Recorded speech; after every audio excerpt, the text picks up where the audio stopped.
संतप्त मानस शांत हूँ, जिनके गुणों के गान में वे वर्धमान महान जिन विचरे हमारे ध्यान में। अभी आप ये पाठ सुन रहे थे, शायद आपको ये पता नहीं है, ये 18 वर्ष की उम्र का लिखा है।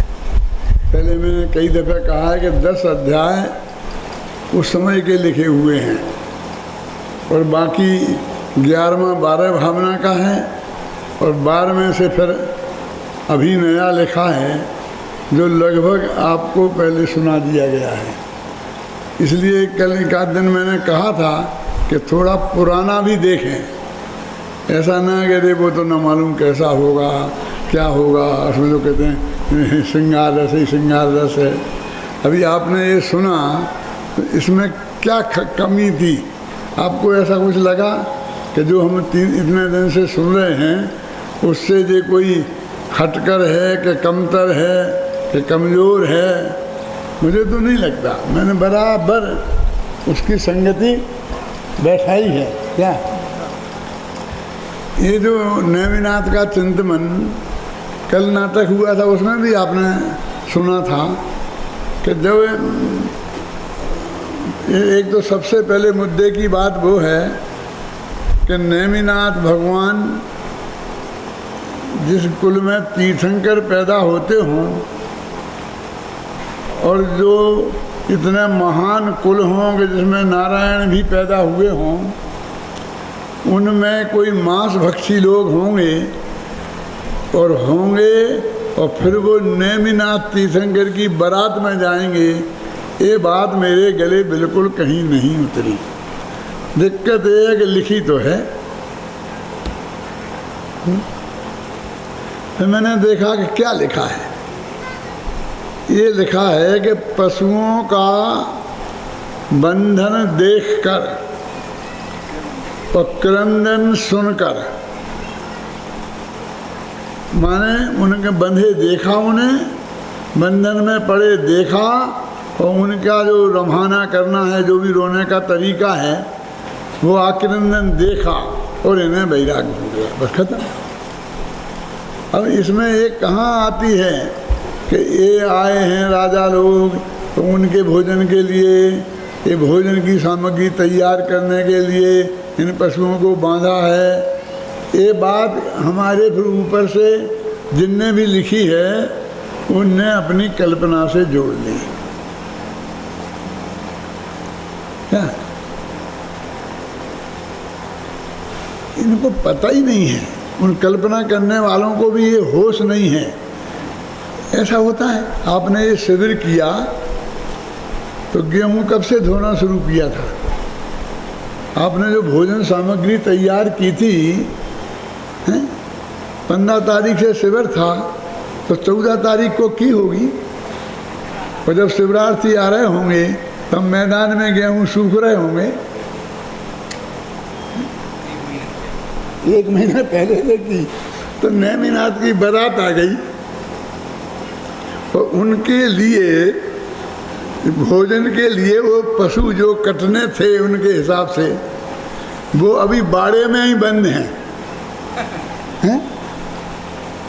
अरे भाई उनको भोज्य सामग्री के रूप में परिवर्तन करने में कितने दिन लगते हैं इतना पता नहीं है।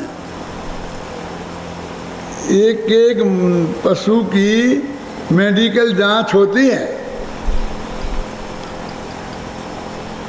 ये जितने भी पशुओं के डॉक्टर हैं वे 90% काम उनका यही है कि कत्ल खाने में जो पशु कटते हैं उनको देखें कि उन्हें कोई बीमारी तो नहीं है।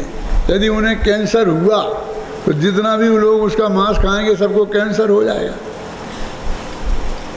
तो एक एक की मेडिकल जांच होती है, उस पर सील लगती है कि मेडिकल जांच हो गई है, अब इसे काटा जा सकता है। फिर उसकी धुलाई, नहाना धोना, क्यों गंदगी बहुत लगी रहती है ना शरीर में, तो वो सब होता है।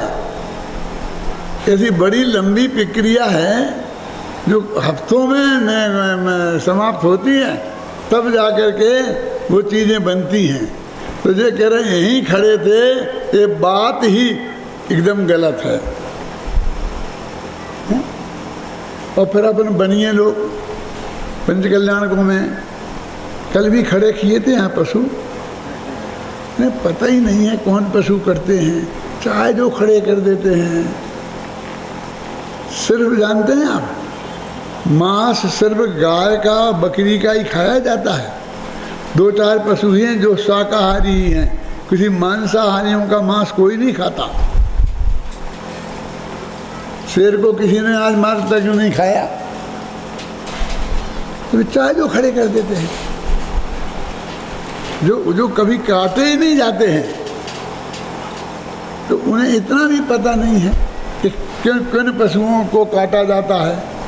तो फिर ये सवाल है कि उनका बंधन देखकर और क्रंदन सुनकर नेमिनाथ को वैराग हो गया। इतनी बात शास्त्र में लिखी।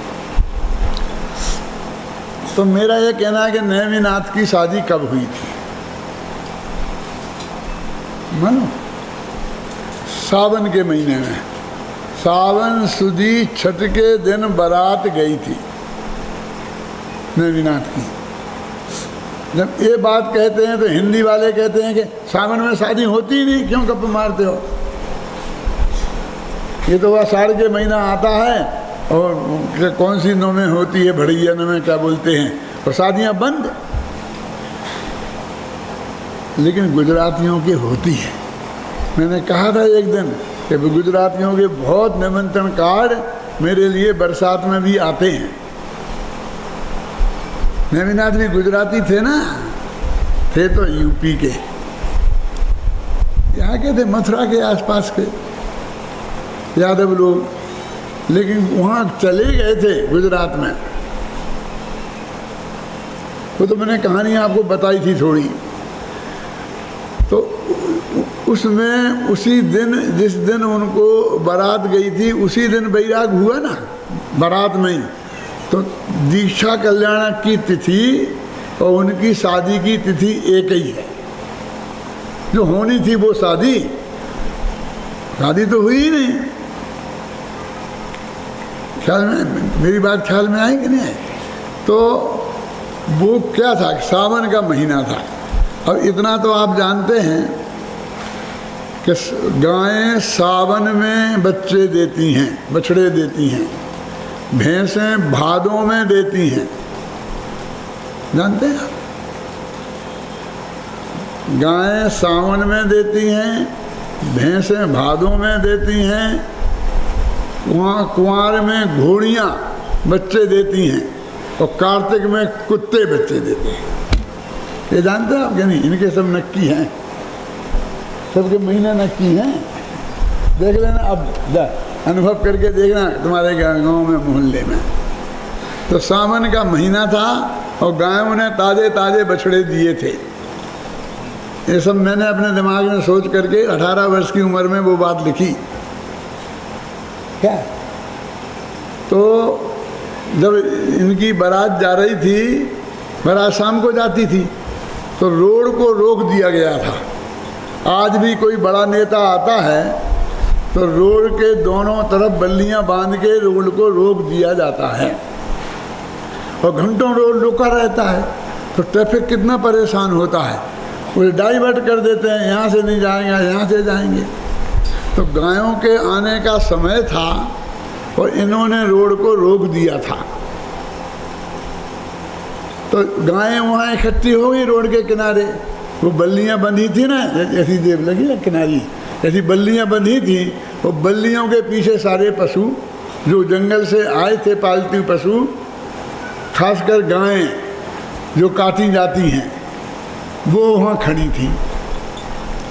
और उनके बछड़े अपने घरों में थे। तो उनको अपनी माँ से मिलने का समय हो गया था। अब माँ जंगल से आएगी, फिर उनको दूध पिलाएगी, ग्वाले उनका दोहेंगे।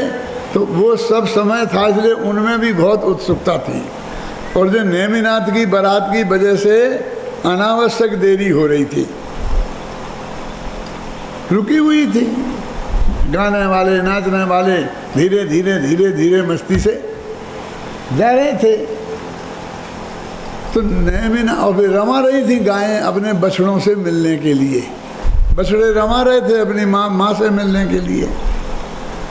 तो नेमीश्वर का ध्यान उस पर गया तो उनने कहा कि ये क्यों, उनने पूछा सहज भाव से कि इन गायों को क्यों रोका गया। तो उन्हें जवाब दिया गया, हुजूर आपकी बारात निकल रही ना इसलिए।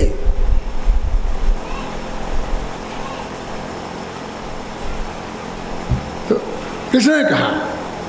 तो और कौन कहेगा?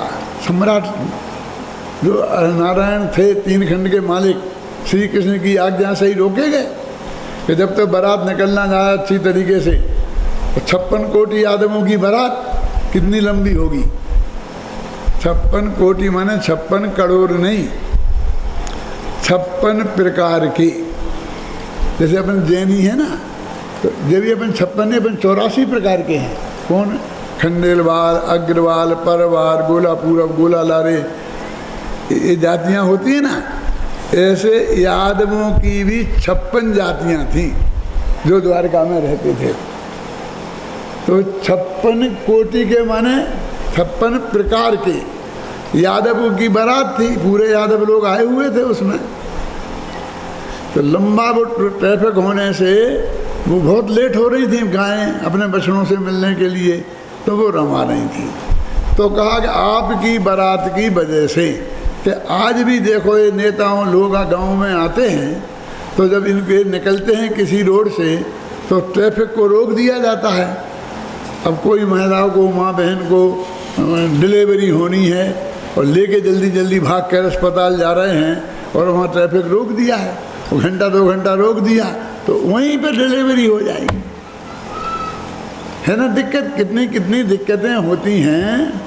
तो जगत की ये दिक्कतें बड़े लोगों के नाम पर जो होती हैं उसे देखकर कि ये जगत कितना स्वार्थी है कि अपने स्वार्थ के पीछे दूसरों की असुविधाओं को नहीं देखता। क्या भाई साहब, खासकर आपको लिए इसलिए सुना रहा हूँ कि अब आपकी द्वारा नाटक आप कहीं करें ना, आप ही कमेंट्री करते हैं ना ज़्यादातर, तो इस कमेंट्री को आप कर सकें कि वहाँ मारने की कोई बात नहीं थी। पर हमें न मालूम, हर जगह षड्यंत्र ही षड्यंत्र दिखता है। कोई काम होता वो बिना षड्यंत्र के नहीं हो सकता। सहज भाव से वो पशुओं का बंधन का प्रसंग बन गया और नेमिनाथ को देखकर उन्हें वैराग हो गया। वो किसी का षड्यंत्र था और किसी ने ये किया था। ये व्यर्थ की बात कि जिसे कहने में अपनी समाज में भी झगड़ा होने का डर हो, उसे हम खुलकर बता भी नहीं सकते। क्या समझे?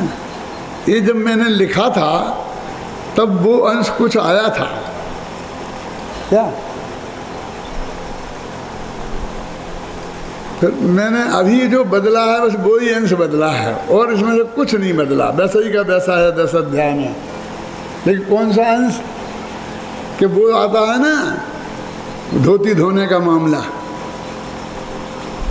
है?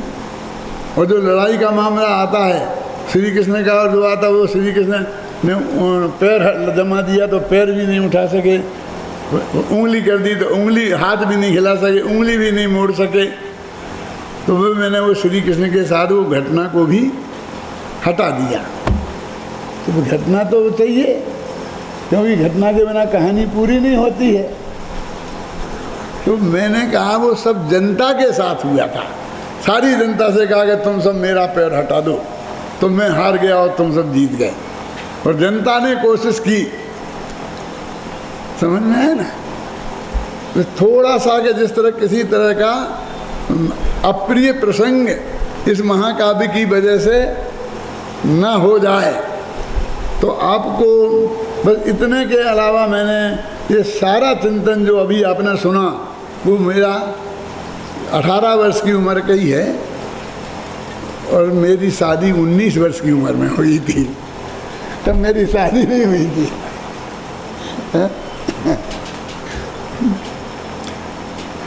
मेरी शादी 54 में हुई है और ये 53 में लिखा गया था ये सब अध्याय। ख्याल में नहीं, अभी जो हमें वो पुराने मिली हैं कापियाँ, उनमें वो तारीख लिखी है कि किस तारीख को लिखा गया। अपन लिखते लिखते लिख देते हैं ना, तो वो तारीख सहित उतनी पुराने कागज वाली वो सब चीज़ें मेरे हाथ के लिखी मिली हैं, समझ में है ना। तो एक तो इसमें एक घटना पर मुझे विशेष कहना है जो अपनी समाज को बताया जाना चाहिए, और व्यर्थ में ही श्री कृष्ण ने षड्यंत्र किया था, उनने ऐसा किया था, व्यर्थ के झगड़े वाली बातें इसमें नहीं आए, इतना ही पर्याप्त है। दो ही शब्द पकड़े हैं, बंधन को देखकर और क्रंदन को सुनकर। फिर उनकी विचारधारा चल निकली, अब उसी पे ही केंद्रित नहीं हुई। फिर इस संसार में सुख है ही नहीं, और वो लोग कहाँ कहाँ सुख खोजते हैं, स्त्री में, पुत्र में, जवनी में, धन में, पैसा में, संपत्ति में, यश में, नाम में, वो सब चर्चा आपने पढ़ी, लेकिन कहीं भी सुख नहीं है।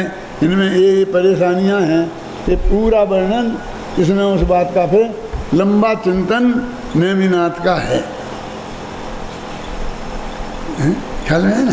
तो मेरे कहने का अर्थ ये है कि यहाँ से वैराग्य ही शुरू हो गया।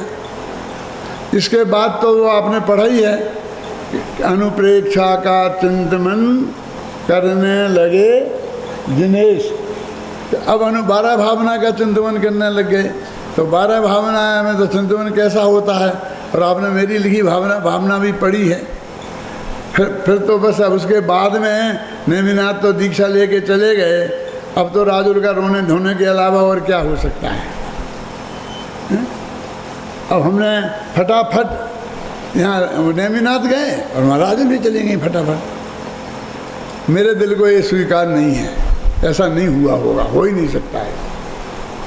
नेमिनाथ तीर्थंकर जन्म से ही 3 ज्ञान के धनी हैं, और ये तो आप जानते हैं कि कोई सम्यक दृष्टि जी मरकर स्त्री पर्याय में नहीं जाता। तो राजुल का और चाहे जो कुछ मानो, लेकिन कम से कम भी जन्म से सम्यक दृष्टि तो नहीं थी। अब ये हमारे कहने में हमको बहुत डर लगता है, लेकिन ये तो शास्त्र के अनुकूल बात है, अपने शास्त्र में लिखी है। और उसी भव से मोक्ष नहीं होता, ये नहीं होता। और गिरनारी पे बे गए तो गिरनारी पे ये चले, क्यों गई गिरनारी पे? खाली तना क्यों नहीं गई? मैंने कहा ना, यानी वो नेमिनाथ के राग की वजह से गए, तो बैराग कहाँ हुआ? तो राग हुआ। राजा की पत्नी रानी है तो सेठ की पत्नी सेठानी, ऐसे ही नेमीश्वर से बैरागी की पत्नी मैं भी बैरागिन होऊंगी। उनको तो उन्हें पत्नी बनना है क्या? रागी बैरागिन हो चाहे रागिन हो, इसका नाम तो बैराग्य नहीं है। तो मैंने इसमें खुद लिखा है कि राजुल यह तो बैराग्य नहीं, यह तो है मुझ में मोह महा, जो मेरी सी बनना चाहो, पतिदेव समझ करके अपना मुझको अपनाना चाहो। ये वैराग्य नहीं है, ये वैराग्य का लक्षण नहीं है। उस वक्त ये राजुल के वैराग्य, राजुल के रोने धोने पर मैंने 15-50 छंद लिखे थे। छंद नहीं, पद समझते हैं? जैसे भजन होता है, एक सूर का, तुलसी का एक पद होता है ना, ऐसे 50-60 पद लिखे थे, वो सब खो गए। अब अभी द्वारा मैंने उस पर तरफ कोशिश नहीं की, लेकिन आते आते जब ये किताब छप गई तब मुझे मेरे घर में वे कुछ कागज़ टूटे फूटे फड़े फड़े सले गले कुछ मिले हैं, जिनमें वे कुछ छंद अधूरे, पूरे तो नहीं हैं, समझे ना, पड़े हैं। अभी देखने के मुझे फुर्सत नहीं थी, और ये तो छप ही चुका था।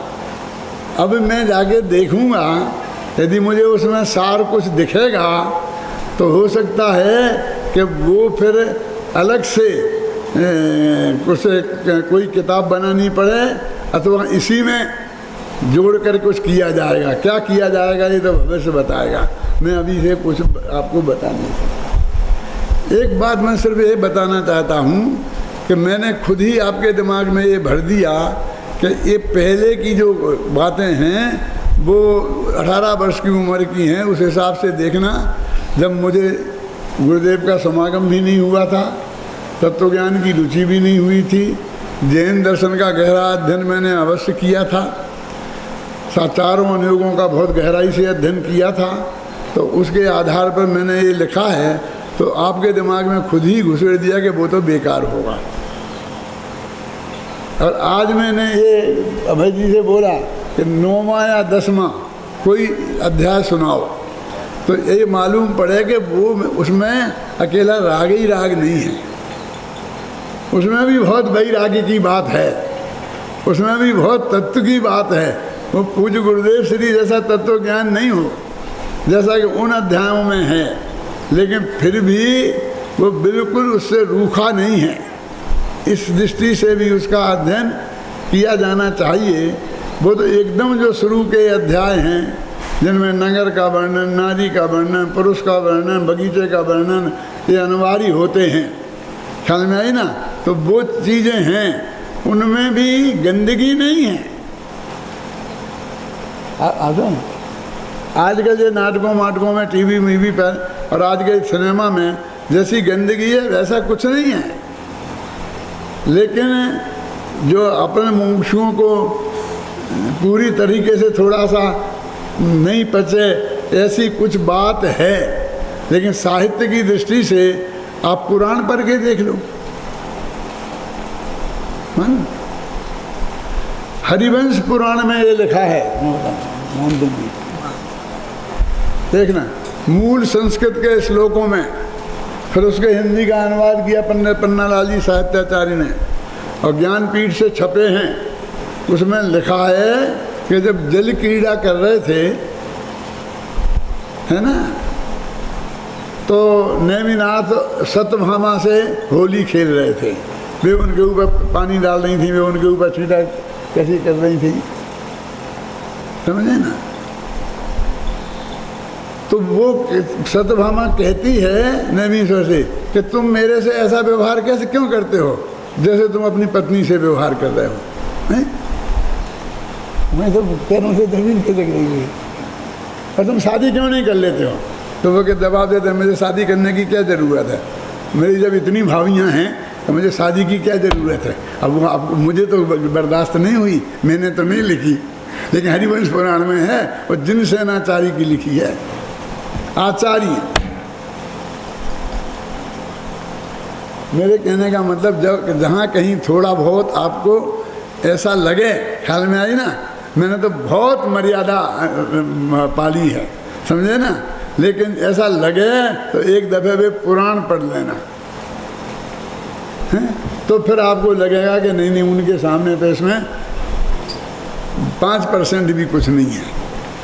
लेकिन भाई घर में राजुल और नैनी की शादी हो रही है, अब वे रहेंगे, अब रह तो पाई नहीं बेचारे एक साथ, क्यों?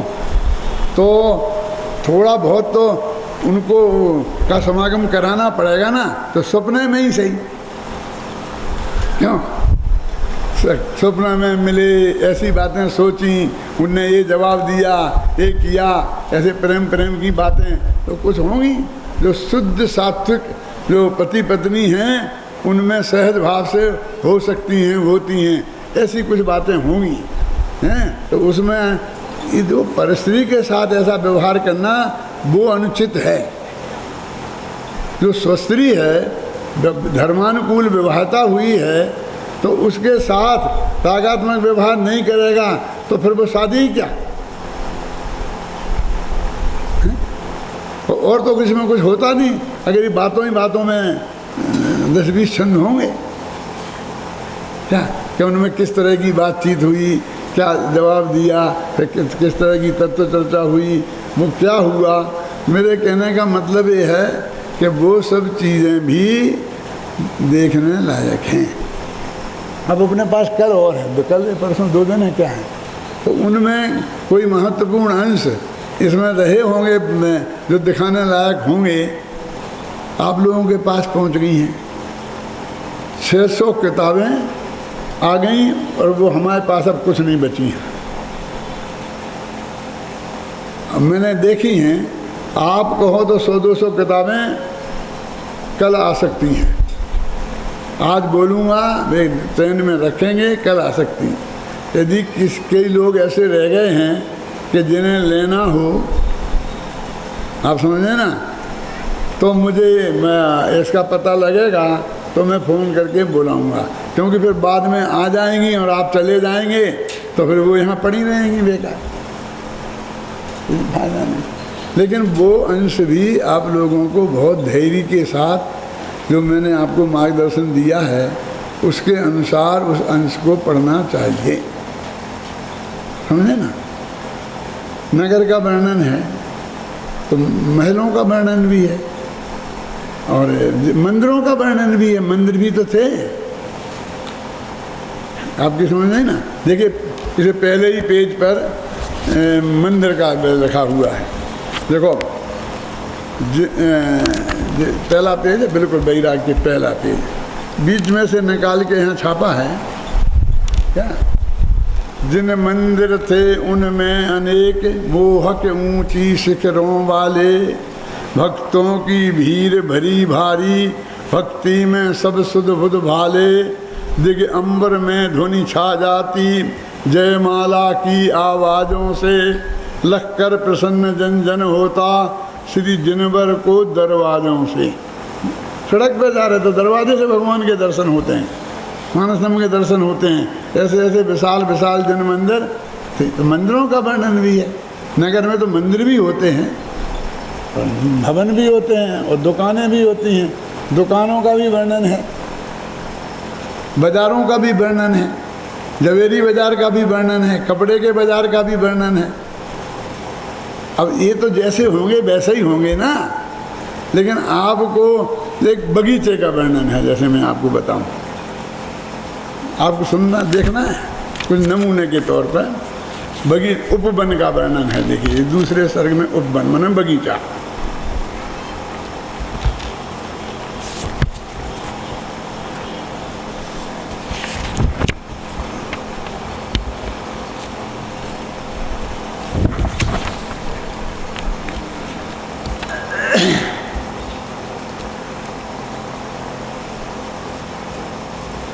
लिपटी बल्ली है द्रुमदल से, समझना। लिपटी बल्ली है द्रुमदल से, बल्ली माने बेल, और पेड़ों से लिपट रही हैं।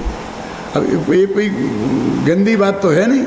हर बगीचे में बेलें किसी पेड़ के सहारे पर ही चढ़ते हैं ऊपर, तो अब उसका चित्रण है जो क्या।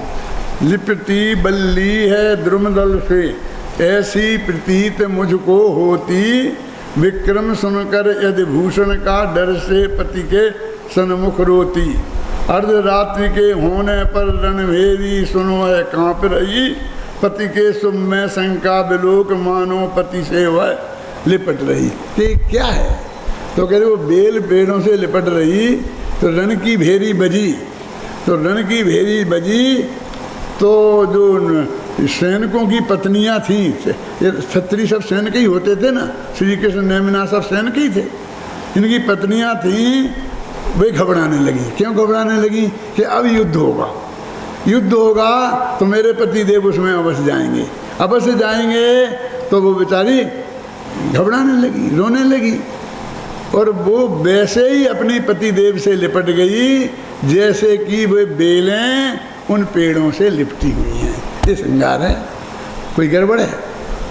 देखो, लिपटी बल्ली है द्रुमदल से, ऐसी प्रतीत मुझको होती, विक्रम सुनकर यदि भूषण का डर से पति के सन्मुख रोती।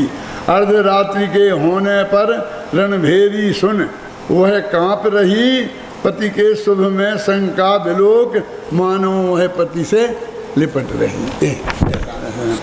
कहती है प्रिय मैं आज तुम्हें जाने ना दूंगी इस रण में, आज तो मैं तुम्हें लड़ाई में नहीं जाने दूंगी, मत जाओ ड्यूटी पे, है ना। कहती है प्रिय मैं आज तुम्हें ना जाने दूंगी इस रण में, फिर व्याप रहा तेरा स्नेह मेरे जीवन के कण कण में। यदि ऐसी बात नहीं होती तो क्यों कर अब तक लिपटी है, दोपहर हो गए हैं दिन के बेशरम अभी तक चिपटी है। समझ आए ना। तो ये ऐसा 16 श्रृंगार वर्ण का वर्णन, इसमें नियम है, इसके रस के बिना महाकाव्य नहीं होता है। समझ में है ना, वो वर्णन करना ही पड़ता है, उसमें बहुत जरूरी है।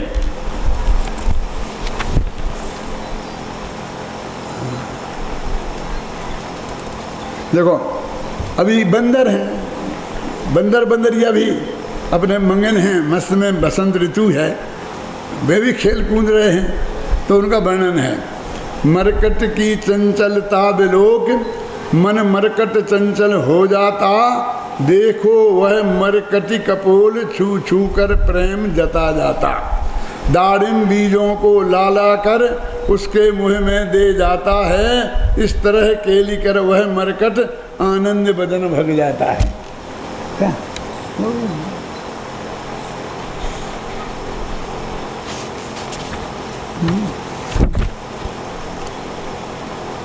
कौआ कोयल का गाना सुन उस पर सर्वस्व लुटाता है, बोलो प्यारी वह यूँ कहता ही जाता है। देखो वह सुख तोता निज नारी को प्रिय प्रिय कह कर वह बुला रहा, प्रियतम कह कर नारी सुध बुध सब अपनी रही भुला। मेरा मतलब आप समझेंगे ना, इससे ज़्यादा जिसे आप गंदा कहते हो तो नहीं है, और कुछ नहीं मिलेगा। मैंने सबसे ज़्यादा जिसे आप कह सकते हो श्रृंगार रस के वो छंद आपको बताए हैं। अब बगीचे का वर्णन, बसंत ऋतु का वर्णन, होली का वर्णन, बसंतोत्सव का वर्णन, ये कैसे करें पूरा? इसमें तो होली बतानी पड़ेगी ना कि कैसा होता था बसंतोत्सव। और ये सब शास्त्रों में है, हरिवंश पुराण में, महापुराण में, सब में देखो, नेमिनाथ पुराण में, पार्श्वनाथ पुराण, जिन जिन पुराणों में देखना हो सब पुराणों में देखो, सब जगह मिलेगा। माने वो कोई जैन आगम की मर्यादा के बाहर नहीं है, सिर्फ पंडित हुकुमचंद की कल्पना नहीं है। अपने जो आगम में है उसे अपने तरीके से सरल भाषा में जैसा नियम है काव्य का उसमें प्रस्तुत किए हैं।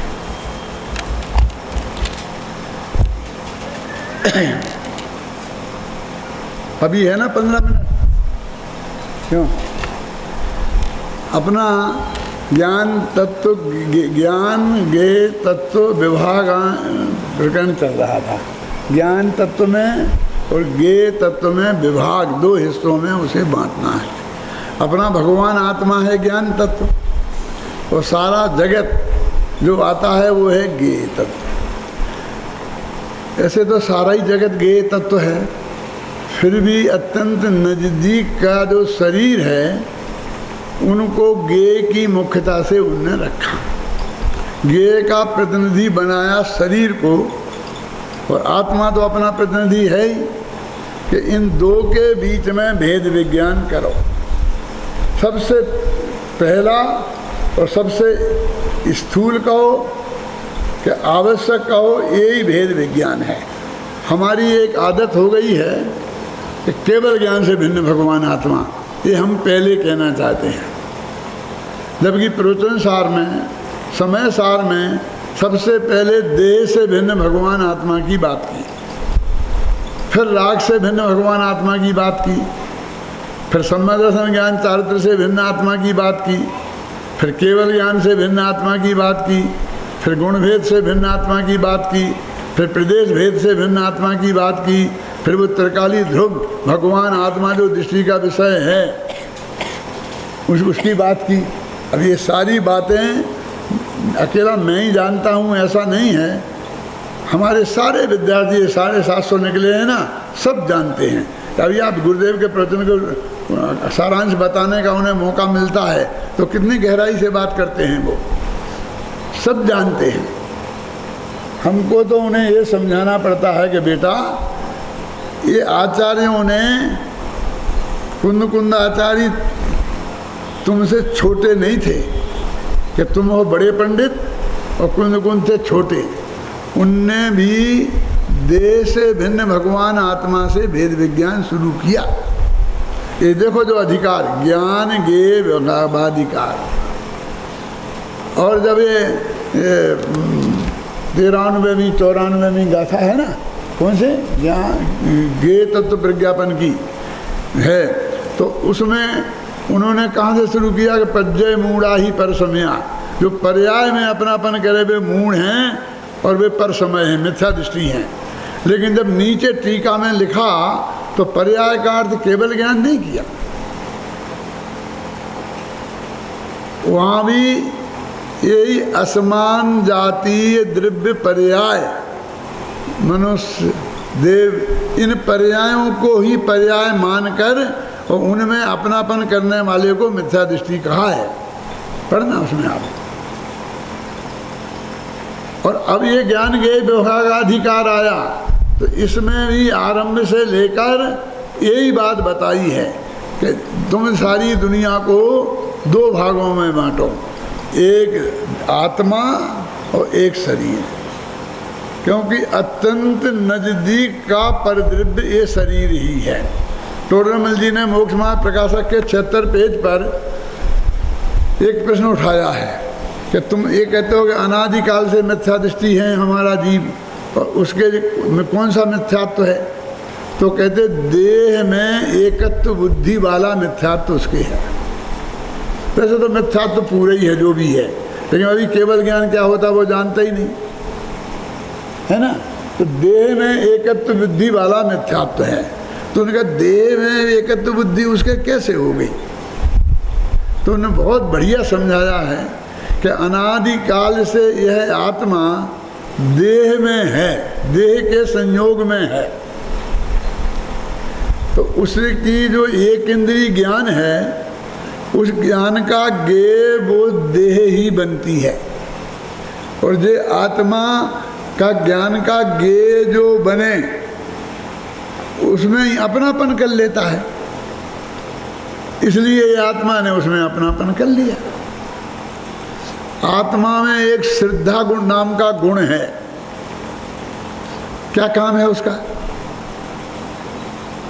क्या नाम तेरा है? दिनेश बोल। क्या क्या है? क्या काम है? अपनापन स्थापित करना, ये मैं हूँ ऐसी प्रतीति करना, इसका काम है श्रद्धा गुण का। तो किस में अपनापन स्थापित करेगा? कि जो उसे सामने दिखाई देगा। एक बच्चा पैदा हुआ अपने माँ के, और उसकी माँ तो मान लो मर गई कि चली गई, कि छोड़ के चली गई, फेंक के चली गई गली में, फिर किसी दूसरी औरत ने उसे उठा लिया, पाला पोसा, तो वो किसे अपना मानेगा? जो छोड़ के मार के चली गई उसे, कि जो उसे पाल दी उसे? सहज भाव की ये प्रवृत्ति है। फिर भी यदि बाद में पता चल जाए कमल जी कि ये तो इसने तो पाला है, मेरी असली माँ तो वो है जो मुझे फेंक के चली गई थी।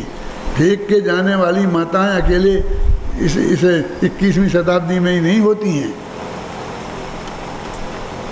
कुंती ने भी फेंका था, है ना। सैकड़ों उदाहरण शास्त्रों में मिलते हैं पंडित जी कि जिनकी माताओं ने पेटी में रखकर समुद्र में फेंक दिया था, यहाँ फेंक दिया था, कंस को भी फेंका था कांसे की संदूक में रखकर। कोई हर जमाने में हर तरह के लोग होते आए हैं, तो वो उसी को अपना मानता है ना, ये उसकी प्रवृत्ति है। तो जो देह सबसे नज़दीक है और वो हमारे ज्ञान का गेय बनता है, तो सहज भाव से हम उसे अपना मान लेते हैं। और ये देह में जो अपनापन है ये मिथ्यात्व है।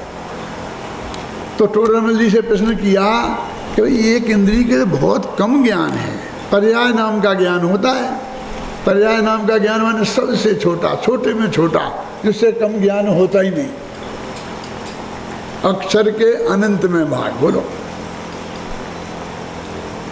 तो एक उदाहरण देता हूँ मैं उस बात को समझाने के लिए कि एक गाय ने अभी अभी बछड़ा दिया, वो नेमिनाथ वाली गाय नहीं है क्या? एक गाय ने अभी अभी बछड़ा दिया और बछड़ा जब आया तो बहुत भूखा था। अब उसे भूख लगी थी, क्या करे? तो वो खाना कहाँ खोजे? उसे ऐसा खाना चाहिए कि जिसे चबाना नहीं पड़े, क्योंकि दांत नहीं है उसके, और ऐसा चाहिए कि इन्फेक्टेड ना हो। इन्फेक्टेड ना हो मैंने ऐसी गंदगी वंदगी में नहीं पड़ा हो जो कीटाणु लग गए हो तो बीमारियां हो जाएं। बिल्कुल कीटाणु रहित शुद्ध, बिल्कुल सात्विक बढ़िया ऐसा भोजन चाहिए। और उसे पता है, किसने सिखाया?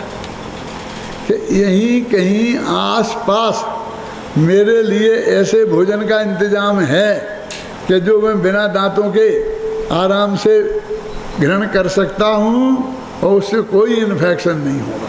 है ना, अपनी माँ के स्तनों में दूध है ना, किसी ने बताया उसे, क्लास ली थी उसने। इतना ज्ञान तो वो माँ के पेट से लेके पैदा हुआ है। अब उसकी एक प्रॉब्लम है जो आप लोगों को हल करना है कि जहाँ वो पैदा हुआ था उस जगह 8-10 गायें खड़ी थी, छाया थी वृक्ष की, बरगद की, पानी था, इसलिए गायें इकट्ठी हो जाती हैं।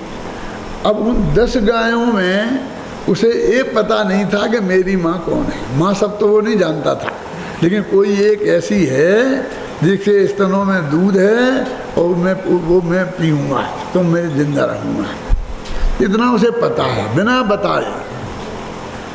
लेकिन उसने अपनी माँ को आज तक देखा नहीं है,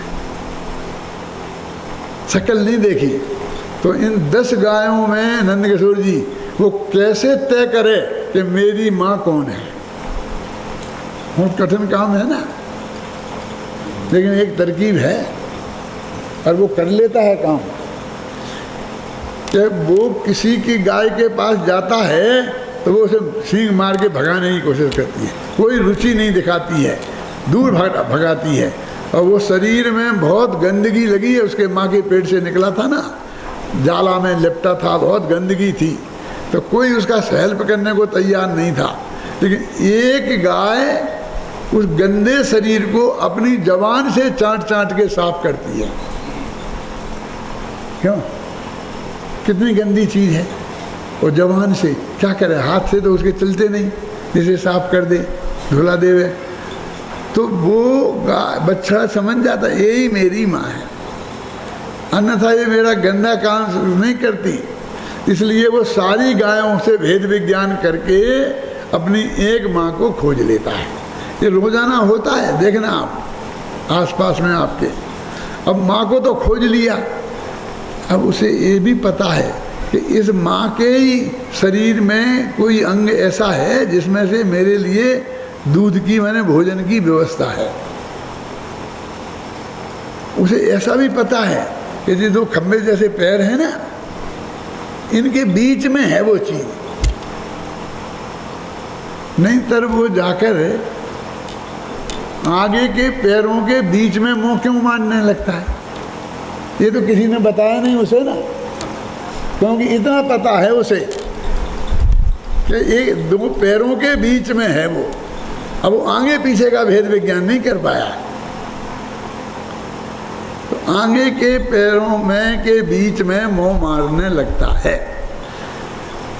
तो जो घर का मालिक है वो सोचता है कि मैं इसे सहयोग कर दूं और इसका मुंह को हटाकर पकड़ के बछड़े को पीछे के पैरों के बीच में जो स्तन हैं उन पर चेंटा दूं, कोशिश करता है। लेकिन वो बछड़ा विरोध करता है, नहीं चाहिए तेरा सहयोग, हट यहाँ से। और उसकी माँ भी विरोध करती है, खुद बता नहीं सकती और उसे बताने नहीं देती है, सींग से मारने को दौड़ती है कि तुम चुप रहो, हमें ज़रूरत नहीं है तुम। फिर कैसे पता लगेगा इस बछड़े को कि उसे पक्का भरोसा है थोड़ी देर में मेहनत करेगा तो खोज लेगा, कोई दिक्कत नहीं है, आगे मुंह मारने दो। थोड़ी देर में ये अपनी रिसर्च में सफल हो जाएगा, और हो जाता है। और उसे बहुत बढ़िया पैकिंग में किया हुआ, जिसमें इन्फेक्टेड नहीं है, ऐसा दूध मिलता है, और अपनी उसकी प्यास बुझी हो जाती है। तो उसे ये माँ मेरी है, इसमें ये भोजन मेरा है, ये मेरे लिए तैयार हुआ है, ये सब उसे पक्का पता है कि नहीं है। ऐसे ही इस आत्मा में अनंत गुण हैं। एक गुण जो है वो जानने का काम करता है, एक गुण है ये मानने का काम करता है, एक गुण है वो सुखरूप है। तो कहते हैं वो जो जानने वाला ज्ञान है वो इसको इतना कम रह गया कि उसे बस अकेला देह सबसे नज़दीक है ना, एक क्षेत्रावगाह, तो वो ही दिखती है। अब और दूसरा कुछ दिखता ही नहीं। चार चीज़ें दिखें तो उसे छांटने की समस्या है कि मैं किसे अपना मानूं और किसे अपना नहीं मानूं। क्यों? यदि उस बछड़े के जहाँ पैदा हुआ था वहाँ 10 गायें नहीं होती और एक ही गाय होती तो क्या होता? इतनी समस्या उसकी कम हो जाती कि उन 10 में से मेरी माँ कौन है ये छांटने का काम नहीं करना पड़ता है ना। तो यहाँ तो ऐसा ही है, कोई है ही नहीं अकेला देह के अलावा। तो जिस देह में शाम देखने में आई, टोडरमल जी लिखते हैं, मैं उन्हीं के शब्दों में बोलता हूँ, आत्मा में एक श्रद्धा गुण है जिसका काम है, क्या लिखा, किसी को अपना माने ही माने। शास्त्र में लिखा है, मेरा नहीं कह रहा हूँ। सो शरीर अत्यंत नज़दीक का उसके ज्ञान का गेय बना तो उसने उसमें अपनापन कर लिया, वो देह में अपनापन किया। इसका नाम क्या है? अगृहीत मिथ्यात्व। तो देह में एकत्व बुद्धि का नाम अगृहीत मिथ्यात्व कहा। अब यहाँ केवल ज्ञान की, अब केवल ज्ञान की बात नहीं की। मैं ये नहीं कहता हूँ कि केवल ज्ञान से भिन्न भगवान आत्मा नहीं है, उसके भेद विज्ञान की जरूरत नहीं है। तो जितना कूड़ा करकट तुमने इकट्ठा कर लिया हो उतना छांटना पड़ेगा। अब जैसे केवल ज्ञान का पता ही नहीं है, केवल ज्ञान होता है कि नहीं होता, क्या होता है, उसे इससे क्या मतलब केवल ज्ञान में नहीं हूँ, ऐसा माने ही नहीं। लेकिन ऐसा एक भी जीव नहीं है कि जिसने देह में अपनापन नहीं किया हो। इसलिए इस गे माने देह। अब इस गे तो अनंत अनंत पदार्थ हैं, उसमें अपना आत्मा भी है, लेकिन यहाँ एक पदार्थ को छांटा और उसका नाम क्या है? देह। और उसी के अंदर विद्यमान जो अपना आत्मा है वो मैं, और ये देह है, ये मैं नहीं, इसका नाम है सम्यक ज्ञान। देह मैं हूँ, इसका नाम है मिथ्या ज्ञान। देह मैं नहीं हूँ, मैं तो उससे भिन्न भगवान आत्मा हूँ, इसका नाम है भेद विज्ञान। भेद विज्ञान का आरंभ यहीं से होता है, और कहाँ तक होता है उसकी चर्चा कल।